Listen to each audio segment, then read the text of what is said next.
할렐루야. 주 예수의 은혜와 평강이 있을지어다.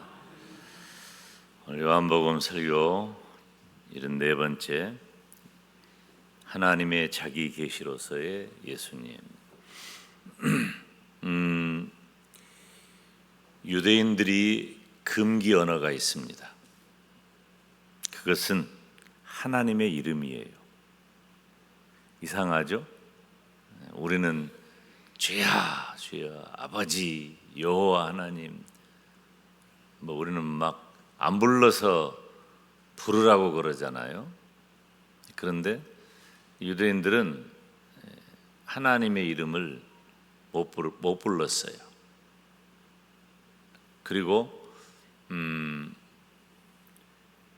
하나님의 이름을 못 부른 정도가 아니라 성경을 읽다가 하나님의 이름이 나오면 우리들이 이렇게 하고 지나갔어요. 안 읽었어요. 함부로 하나님의 이름을 내 입에 담기가 죄송하다, 어렵다, 두렵다, 그거죠. 그리고 이제 그 회당이나 이런데 그 하나님의 이름을 이렇게 기록을 할 때는 거꾸로 그렇게 또 잘못되게 일부러 기록을 해놨어요. 혹여라도 누가 제대로 된 하나님의 이름을 부르다가 잘못 부르면, 그리고 못된 마음으로 그 하나님의 이름을 부르면 하나님 앞에 죄 짓는다, 범죄한다 하는 마음이 있었기 때문이에요. 그 정도로 유대인들은 하나님의 이름을 소중히 여겼고 경외심을 가졌죠. 그런데 그 도가 지나쳐서 그것을 매우 엄격하게, 그리고 매우 단호하게 그 부분에 대해서 다스렸던 것을 볼 수 있어요. 십계명 1계명부터 4계명까지는 하나님에 대한 엄격한 내용을 담고 있거든요. 그런데 그 중에 1계명부터 3계명까지는 하나님의 존재에 관한 내용이고, 네 번째 계명은 하나님에 대한 우리들의 태도, 즉 안식일에 관한 그런 계명입니다. 1계명부터 3계명까지의 내용을 출애굽기 20장 3절에서 7절 사이에 기록하고 있는데요. 우리가 그 성경을 함께 읽어보겠습니다. 너는 나 외에는 다른 신들을 내게 두지 말라. 너를 위하여 새긴 우상을 만들지 말고, 또 위로 하늘에 있는 것이나 아래로 땅에 있는 것이나 땅 아래 물속에 있는 것에 어떤 형상도 만들지 말며 그것들에게 절하지 말며 그것들을 섬기지 말라. 나 내 하나님 여호와는 질투하는 하나님인즉 나를 미워하는 자의 죄를 갚되 아버지로부터 아들에게로 3, 4대까지 이르게 하거니와 나를 사랑하고 내 계명을 지키는 자에게는 1000대까지 은혜를 베푸느니라. 너는 네 하나님 여호와의 이름을 망령되게 부르지 말라. 여호와는 그의 이름을 망령되게 부르는 자를 죄 없다 하지 아니하리라. 아멘. 너는 나 외에는 다른 신들을 내게 두지 말아라. 어떤 형상도 만들지 말고 그것들에게 절하지도 말고 섬기지도 말아라. 그러니까 하나님을 어떤 무슨 형상으로 대체해가지고 그것을 섬긴다는 생각 자체를 하지 마라. 하나님은 그런 분이 아니다. 네 하나님 여호와의 이름을 망령되게 부르지 말아라. 우리들이 가끔 이 넌센스 퀴즈 한다고 성경 가지고 그 넌센스 퀴즈 한다고 이렇게 하는 경우가 있어요. 아주 유머스러운 이제 그런 그 오락 시간이기는 하지만은 참 조심해야 돼요. 우리가 생각만으로도 하나님 앞에 하나님의 이름을 대하는 태도가 달라야 할 텐데, 우리들의 언어로, 우리들의 행동으로, 물론 우리들의 삶의 전 영역에서 우리가 하나님을 대하는 태도가 어떠해야 하느냐 하는 것은 우리에게 매우 중요한 것이죠. 오늘 본문 요한복음 14장이 있기 전에 예수님께서도 요한복음 10장에 보면은 이런 경험을 하게 됩니다. 유대인들과 맞부딪혀서 이런 상황이 드러나요. 요한복음 10장 22절부터 33절인데 그 내용을 오늘 성경을 좀 우리가 같은 성경을 반복되는 것 같아도 좀 읽어보겠어요. 우리 함께 읽습니다. 예루살렘에 수전절이 이르니 때는 겨울이라. 예수께서 성전한 솔로몬 행각에서 거니시니 유대인들이 에워싸고 이르되 당신이 언제까지나 우리 마음을 의혹하게 하려 하나이까? 그리스도이면 밝히 말씀하소서 하니 예수께서 대답하시되 내가 너희에게 말하였으되 믿지 아니하는도다. 내가 내 아버지의 이름으로 행하는 일들이 나를 증거하는 것이거늘 너희가 내 양이 아니므로 믿지 아니하는도다. 내 양은 내 음성을 들으며 나는 그들을 알며 그들은 나를 따르느니라. 내가 그들에게 영생을 주노니 영원히 멸망하지 아니할 것이요 또 그들을 내 손에서 빼앗을 자가 없느니라. 그들을 주신 내 아버지는 만물보다 크심에 아무도 아버지 손에서 빼앗을 수 없느니라. 나와 아버지는 하나이니라 하신대 유대인들이 다시 돌을 들어 치려 하거늘 예수께서 대답하시되 내가 아버지로 말미암아 여러 가지 선한 일로 너희에게 보였거늘 그 중에 어떤 일로 나를 돌로 치려 하느냐? 유대인들이 대답하되 선한 일로 말미암아 우리가 너를 돌로 치려는 것이 아니라 신성모독으로 임함이니 네가 사람이 되어 자칭 하나님이라 함이로라. 아멘. 예수님은 너무나 뻔한 그런 유대인들 앞에서 나와 아버지는 하나라고 말씀하셔요. 뭐 누가 이런 말을 할 수 있겠어요? 예수님은 틀린 말씀을 하는 게 아니잖아요. 그럼에도 불구하고 유대인들은 이것을 도무지 용납할 수 없는 겁니다. 그래서 우리가 개역 한글판 성경을 보면은 참남함을 인하여라고 그렇게 번역이 되어 있죠. 뭐 기억하시겠지만은 여기 오늘 우리 개역 개정판 번역은 신성모독이라고 좀 우리가 이해하기 쉽게 번역을 해놨어요. 예수님께서 선한 일도 많이 행하시고 많은 사람들에게 존경과 사랑을 받는 그런 위치에 있었지만 예수님을 돌로 치려 하는 것은 그런 선한 일 많이 한 것 아무 소용없다. 네가 신성모독을 했으니 하나님의 이름을 하나님의 거룩성을 모독했으니 너는 죽어라. 그래서 예수님을 돌로 치려고 하는 거예요. 그렇게 엄격한 거예요. 여러분 결국 예수님께서는 3년 만의 공생애 동안에 이런 유의 시시비비에 계속 휘말립니다. 그리고 마지막에 십자가에 못 박혀 죽으시는 것도 바로 그것 때문인 거예요. 그런데 오늘 본문에도 예수님께서는 파격적이고 놀라운 말씀을 하시죠. 오늘 본문 7절로 11절까지 함께 읽습니다. 너희가 나를 알았더라면 내 아버지도 알았으리로다. 이제부터는 너희가 그를 알았고 또 보았느니라. 빌립이 이르되 주여 아버지를 우리에게 보여주옵소서. 그리하면 족하겠나이다. 예수께서 이르시되 빌립아 내가 이렇게 오래 너희와 함께 있으되 네가 나를 알지 못하느냐? 나를 본 자는 아버지를 보았거늘 어찌하여 아버지를 보이라 하느냐? 내가 아버지 안에 거하고 아버지는 내 안에 계신 것을 너희가 믿지 아니하느냐? 내가 너희에게 이르는 말은 스스로 하는 것이 아니라 아버지께서 내 안에 계셔서 그의 일을 하시는 것이라. 내가 아버지 안에 거하고 아버지께서 내 안에 계심을 믿으라. 그렇지 못하겠거든 행하는 그 일로 말미암아 나를 믿으라. 아멘. 물론 지금 누구에게 하시는 말씀이에요? 그 요한복음 10장에서 유대인들을 대상으로 우리 주님이 말씀하셨던 상황하고 오늘 본문의 상황은 좀 다릅니다. 오늘 본문의 상황은 누구냐면 제자들이에요. 우리 주님께서 마지막 만찬을 마치시고 우리 주님이 제자들의 곁을 떠나신다 함을 듣고 근심하는 제자들을 향하여 천국에 대해서, 우리 주님께서 예비하신 천국에 대해서 말씀을 하시고, 그 천국으로 가는 길이 예수님으로 말미암아 유일한 길이라고 하는 것을 말씀하시고, 그리고 우리 주님께서 나와 아버지는 하나다라고 말씀하시는 거예요. 누구에게? 제자들에게. 이 제자들은 이 세상에 그때 당시, 지금부터 2000년 전 모든 인류 가운데 예수님의 말씀을 가장 잘 이해하고 알 수 있는 사람이 그 사람들이에요. 그 제자들인 거예요.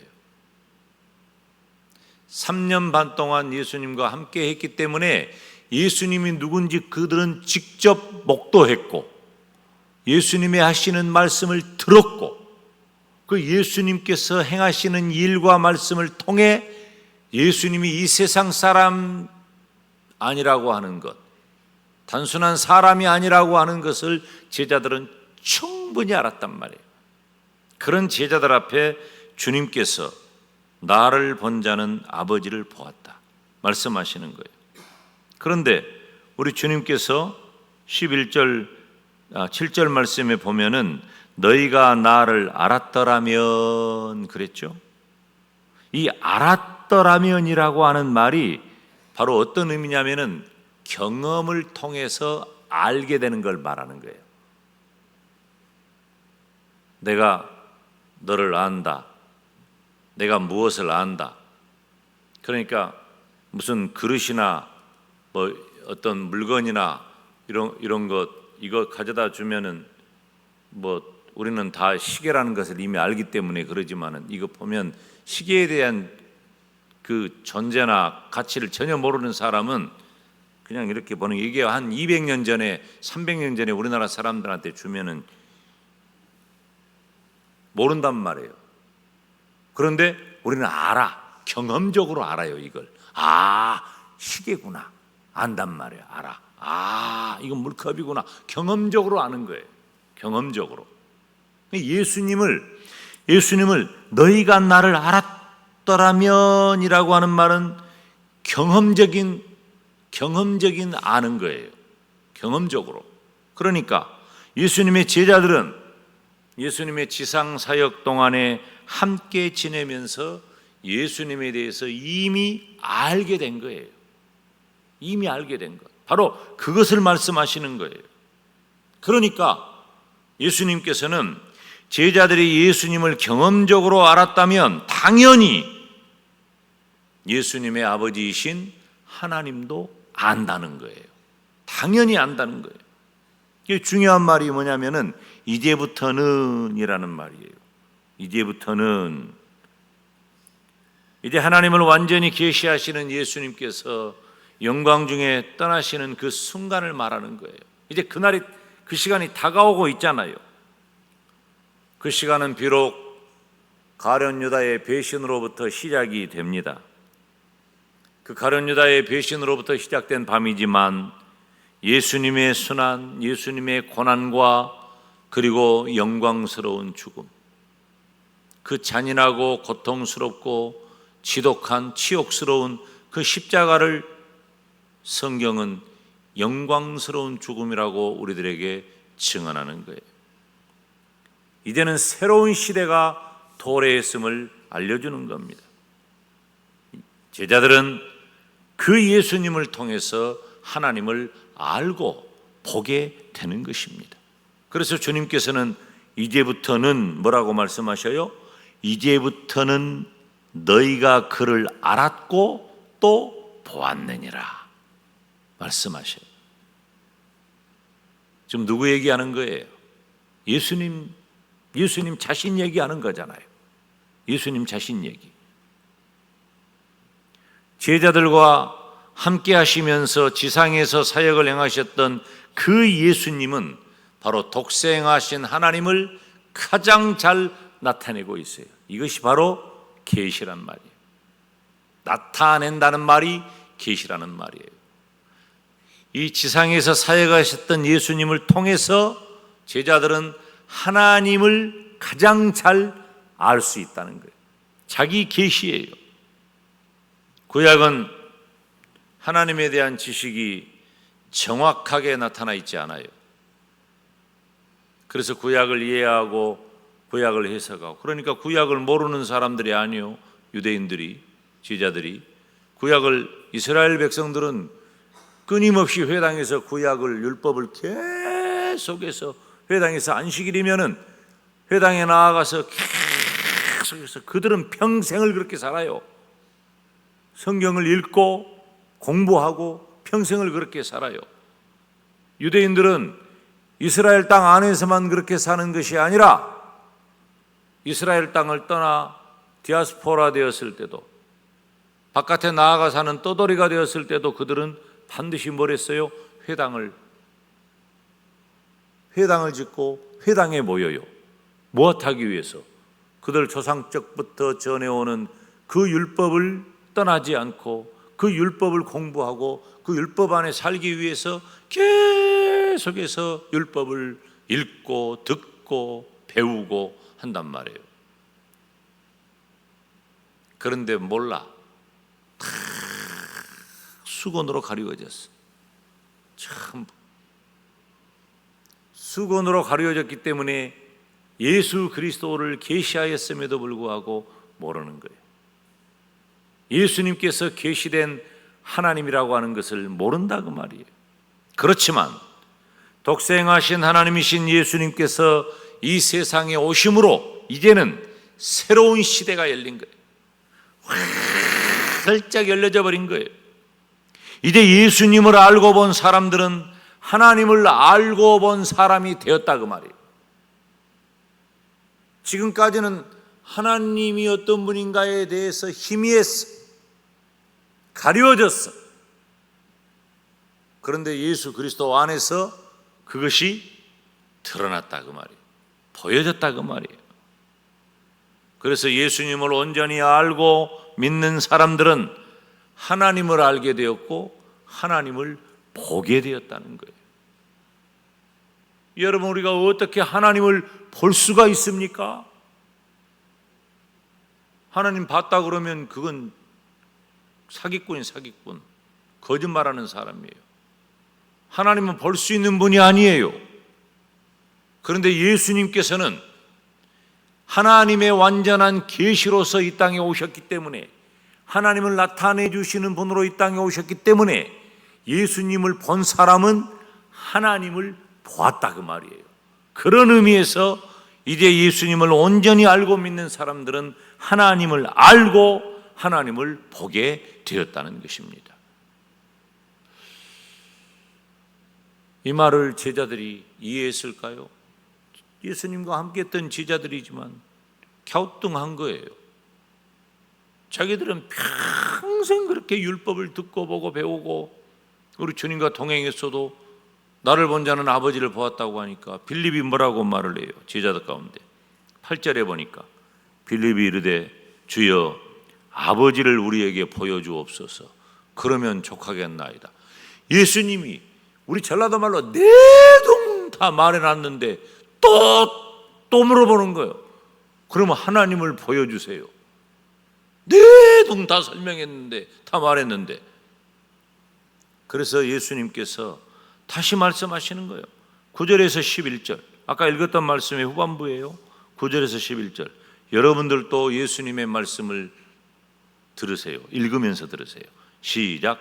예수께서 이르시되 빌립아, 내가 이렇게 오래 너희와 함께 있으되 네가 나를 알지 못하느냐? 나를 본 자는 아버지를 보았거늘 어찌하여 아버지를 보이라 하느냐?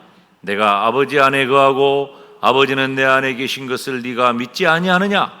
내가 너희에게 이런 말은 스스로 하는 것이 아니라 아버지께서 내 안에 계셔서 그의 일을 하시는 것이라. 내가 아버지 안에 거하고 아버지께서 내 안에 계심을 믿으라. 그렇지 못하겠거든 행하는 그 일로 말미암아 나를 믿어라. 여러분 보세요. 예수님 얼마나 자상하고 편하게 알려주십니까? 빌립이 뜬금없는 소리를 한 거예요. 갑자기 지금 예수님께서 다 말씀하셨어 이미. 그런데 아버지를 보여주세요. 그럼 아버지, 하나님 보여달라는 거예요. 그런 빌립에게, 빌립아, 내가 이렇게 너희들과 함께 있지 않았느냐? 그런데도 너희가 나를 모르냐? 나를 본 자는 누구를 보았다? 아버지를 보았다. 왜? 예수님께서 독생하신 하나님이시기 때문에, 예수님께서 완전한 하나님의 계시로서 그들 앞에 사셨고 동행했고 함께했고 지금 서 계시기 때문에 나를 본 자는 아버지를 보았다고 말씀하시는 거예요. 빌립이 말하는 내용이 뭔 말이냐면요, 주여 아버지를 우리에게 보여주옵소서, 그리하면 족하겠나이다. 이 말을 직역을 하면 이거예요. 주여 당신은 우리에게 아버지를 보여주십시오. 그러면 그것이 우리에게 족합니다. 아버지를 보여주면 그때야 우리가 만족하겠다는 것입니다. 빌립은 자기 눈으로 하나님을 볼 수 있도록 예수님께서 해주신다면 모든 것이 다 충족될 것이라고 말하는 거예요. 그리고 예수님께서 그 앞에 어떤 말씀을 하셔요? 14장 1절에 근심하지 말라 그랬잖아, 예수님께서. 그러니까 지금 이 제자들은 이 불안한 거야, 두려운 거야. 예수님께서 떠나시는 그 상황을 지금 어떻게 보면은 이 정신적인 충격이 이 공황 상태에 다다른 거예요. 지금 제자들이 그런 근심. 근데 예수님께서 근심하지 말라 그렇게 명령하시잖아요. 그런 것처럼 예수님께서 근심하지 말라고 말씀을 하셨으니 우리가 두려움 없이 걱정을 털어버릴 수 있도록 누구를 보여달라? 하나님 보여주세요. 그런 거예요. 지금 이거 어디서 많이 듣던 보던 상황 아닙니까? 우리가 그러잖아요. 우리가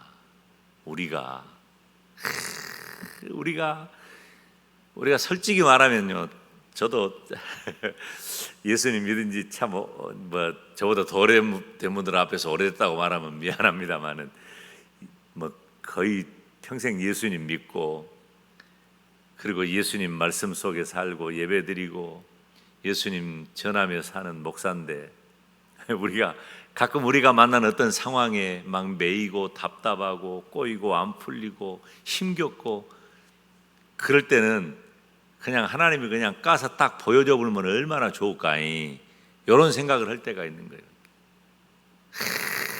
그런데 하나님의 존재가 우리가 뜬구름 잡는처럼 그렇게 신앙생활하지 아니하고 하나님이 참 하고 나타나면 웃어도 보고 울어도 보고 박수도 쳐보고 찬양도 해보고 그럴 텐데, 사실은 말이에요, 지금 2000년 전에 이 예수님의 제자들, 이 예수님 죽인 그 인간들, 하나님이신 예수님을 만났잖아, 봤잖아.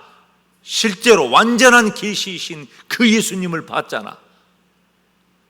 그러고도 이러고 있는 거예요. 우리 입장에서 보면은 우리가 예수님만 봤다면 환장하고 살 것 아니에요. 우리는 그러겠잖아요. 근데 우리가 가끔 그럴 때가 있어요. 하나님이 말씀하셨으면, 하나님이 보여줬으면, 하나님은 영이시니까 우리가 못 본다 하더라도 하나님이 말씀하셨으면, 하나님이 보여줬으면. 그러니까 다 그런 우리들의 연약함을 이용해가지고 봤네, 들었네, 이 나쁜 것들이 생겨난 거예요. 다 이용해 먹는 거예요. 빌립은 여전히 구약 시대와 예수님을 믿지 않았던 그때 당시 유대인의 수준에서 못 벗어나고 있는 거예요. 3년 반 동안 예수님과 동행했던 제자들. 여러분, 제자 중에 제자가 12제자입니다. 예수님을 따랐던 수만 명의 제자들이 있었어요. 수천 명의 제자들이 있었어요. 수백 명의 제자들이 있었어요. 그 중에 제자 중에 제자가 12제자 아닙니까? 그 12제자 중에 하나는 예수님 배반해버리고, 또 그 중에 하나는 그렇게 예수님이 말씀해도 못 알아듣고 하나님 눈으로 볼 수 있게 해달라고 간청하고 있잖아요. 이게 얼마나 허망한 일이에요. 얼마나 허망해요. 사랑하는 여러분, 하나님은 영이십니다. 그리고 그 하나님을 온전히 계시하시는 분이 바로 예수님이십니다. 그러므로 저와 여러분은 예수님을 통해서 하나님을 보게 되는 것입니다. 이 땅에 오신 예수님을 인하여 우리가 얼마나 감사하고 감격할 일입니까? 9절로 11절 같이 읽습니다. 예수께서 이르시되 빌립아, 내가 이렇게 오래 너희와 함께 있으되 네가 나를 알지 못하느냐? 나를 본 자는 아버지를 보았거늘 어찌하여 아버지를 보이라 하느냐? 내가 아버지 안에 거하고 아버지는 내 안에 계신 것을 네가 믿지 아니하느냐? 내가 너희에게 이르는 말은 스스로 하는 것이 아니라 아버지께서 내 안에 계셔서 그의 일을 하시는 것이라. 내가 아버지 안에 거하고 아버지께서 내 안에 계심을 믿으라. 그렇지 못하겠거든 행하는 그 일로 말미암아 나를 믿으라. 아멘. 내가 너희들에게 말하지 않았느냐? 내가 너희들에게 얼마나 많은 일을 보였느냐? 우리 주님께서 이 땅에 하나님이 아니면은 하실 수 없는 그 수많은 일들, 제가 말씀을 드렸죠. 예수님께서 이 땅에서 행하신 이적의 두 가지 의미. 첫째, 예수님이 함께 계신 이곳이 바로 하나님의 나라가 이루어졌음을 보여주고, 둘째, 바로 예수님은 그 수많은 이적을 통해서 예수님의 하나님 되심을 보여준 거예요. 주님이 지금 그것 말씀하는 거예요. 2000년 지난 예수님 한 번도 눈으로 못 본 이 김 목사는, 그리고 성도 여러분들은 바로 말씀을 통해서 행하는 그 일로 말미암아 나를 믿어라. 우리는 믿어버리잖아요. 예수님을 보는 것은 예수님을 보내신 분을 보는 것입니다. 예수님께서는 지상 사역을 행하시는 동안에 끊임없이 자신을 보내신 하나님의 말씀을 전하셨고, 두 번째로는 하나님을 드러내셨습니다. 그래서 예수님을 하나님의 완전한 자기 계시라고 말하는 거예요. 오늘 본문 10절에 내가 아버지 안에 거하고 아버지는 내 안에 계신 것을 네가 믿지 아니하느냐? 내가 너희에게 이르는 말은 스스로 하는 것이 아니라 아버지께서 내 안에 계셔서 그의 일을 하시는 것이라. 사랑하는 여러분, 예수님 자신이 하나님 아버지 안에, 아버지는 자신 안에 있다고 주장하여 아버지이신 하나님과 아들인 자신이 서로 하나임을 강조하시면서 빌립에게 믿음을 촉구하시는 겁니다. 예수님은 하나님이십니다. 저와 여러분은 지금 예수님을 직접 육안으로 만날 길은 없어요. 하나 방법이 있는데 그것은 예수님이 다시 오시는 거예요. 지금은 성경 계시의 시대예요. 하나님의 말씀인 성경 이외에는 그 어떤 것도 하나님은 하나님 자신을 계시하지 않습니다. 따라서 합시다. 오직 성경, 오직 성경, 오직 예수님, 오직 성경을 통해서 완전하게 계시된 하나님이신 그 예수님을 믿으시기를 주님의 이름으로 축원합니다. 기도하겠습니다. 하나님 아버지, 나와 아버지는 하나라고, 내가 하나님이라고 하나님의 자기 계시로서의 예수님을 완전히 드러내신 그 말씀을 오늘 살폈습니다. 우리에게 익숙하지 않고 좀 어렵더라도 예수님이 하나님 되심을 분명히 믿고 확신하면서 하나님 이 땅에 우리에게 허락하신 완전한 계시신 예수님을 기록한 성경을 통해 계시된 하나님을 보고 계시된 예수님을 만나고 계시된 말씀을 통해 분명하고 확실한 믿음을 갖게 하여 주옵소서. 예수님의 이름으로 기도하옵나이다. 아멘.